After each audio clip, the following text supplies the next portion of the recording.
Welcome to Origins. This time, my homecoming trail will take you around central Luzon. Luzon is the largest of the 3 island groups in the Philippines.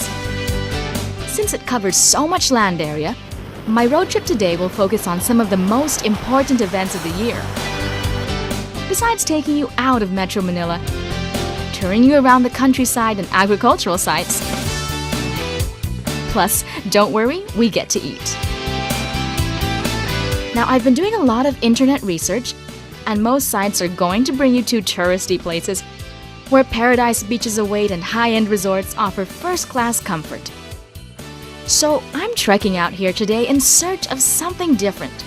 For example, I want to know what happens when you wander down the side streets and off the map. Where to find the tastiest food,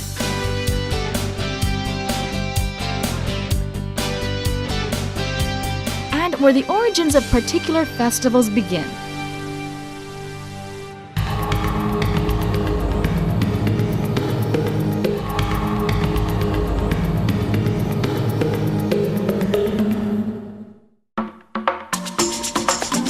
The month of June highlights 2 unique celebrations, the Libad and the Taong Putik. Now the good news is that the town of Kalumpit in Bulacan, where we're headed for the festival, isn't very far from Manila. It's about 30 kilometers out of the city, or less than half an hour. So if we get there on time, we can be there when it actually starts. And the detour we're taking is passing through the town of Malolos, where the first Philippine Republic was declared by Emilio Aguinaldo in 1896. Yes, Luzon was the center of the Philippine Revolution. And now we're in Bulacan, located immediately north of Metro Manila, easy to get to with the zooming North Luzon Expressway. Many Philippine heroes were born and made on these very grounds. It seems they aren't decided on the origins of Bulacan's name, whether from Burak from the swamps, or Bulak from the rows of cotton trees that once lined its roads. But never mind, it's breakfast time. I'm just gonna get some tokwat baboy, which is tofu and pork meat. One thing you can be sure of is that food is always in sight. I've learned that there isn't much difference in size portions or content of the meal, whether breakfast, lunch, or dinner. So although I'm on the prowl for my first meal of the day, what's set before me are endless bowls of authentic Pinoy chow. Blood cubes, for example.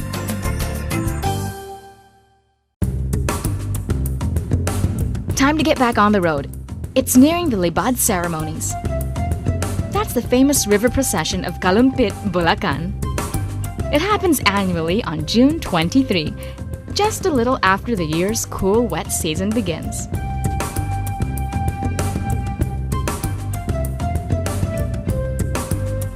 I don't know that it stands today as it has been standing for hundreds of years, but obviously they've renovated and rebuilt, and it's the Church of St. John the Baptist. Filipinos love festivities, and most of our celebrations are in remembrance of a patron saint. St. John was that wild, woolly guy in the wilderness who baptized people and paved the way for the coming of Jesus Christ into the world some 2,000 years ago. After visiting the old Spanish church, I make my way to the Kalumpit River Bridge, where revelers have come to await the start of Libad.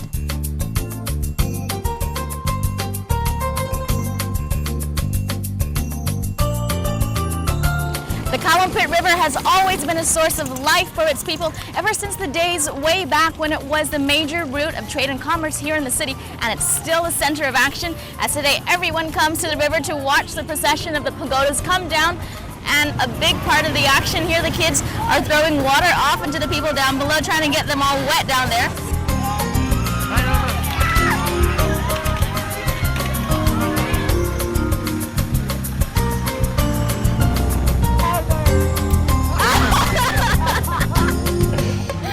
Well, there's the procession coming through now. They're over there, and all the 29 barangays have decorated their pagodas with their names on them and flowers and costumes.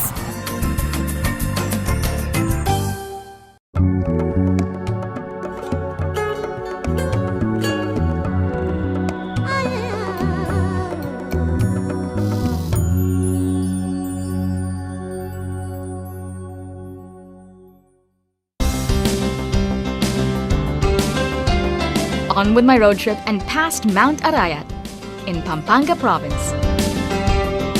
Just one of the many glorious backdrops in this beautiful country. They say it's an inactive volcano, since no one remembers it ever erupting, or making much noise for that matter. But Pampanga is home to another famous yet more destructive volcano, Pinatubo, which lies along the border with neighboring provinces Tarlac and Zambales. Snack time again, and you don't need to go to fancy restaurants to find good food.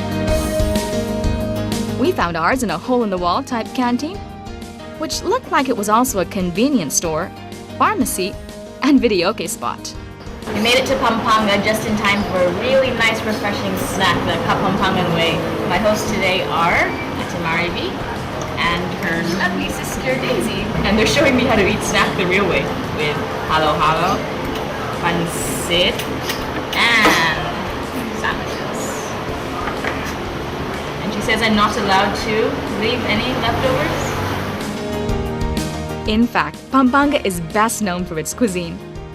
Many Filipino delicacies and exotic dishes find their origins here. By nightfall, I finally made it to Bibiclat, a tiny barrio, where on the eve of another festival, Taong Putik, the moon climbs eerily into a mystic sky, and the tune of falling rain begins to sing outside. Well, it was so hot today, it didn't even seem like it was going to rain, but this is what the locals say is a legendary shower that happens every night before the Taong Putik festival. See, tomorrow they need the mud, so tonight they get the rain. Following the rain's lead along a now damp street, I walk aimlessly down the dark alleyways. But for real, I am in search of something. Somewhere the locals are planning for tomorrow's celebration. But all I really know about Taong Putik is that it has something to do with mud. Well, I finally found someone who knows what they're doing. This is Florence, and Florence is a tourism officer here. So he's gonna lead me down a dark alley and find some of the houses. Yes. This way? Are we going this way? Okay. So you're from this place?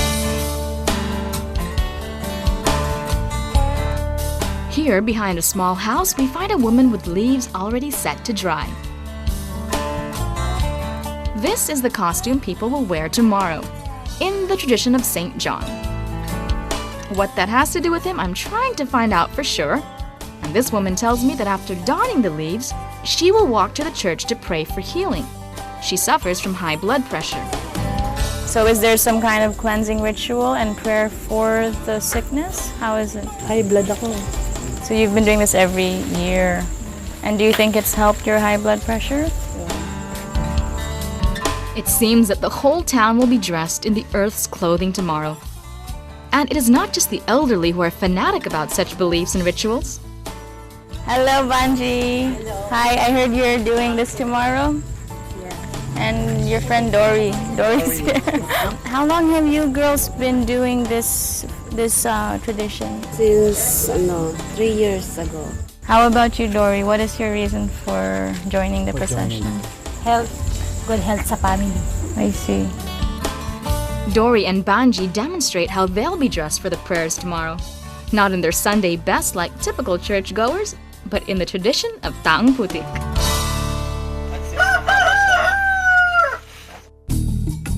The next day, I'm hoping to wake up when the villagers do so I can follow Dory and Banji out to their dressing room, the rice paddies.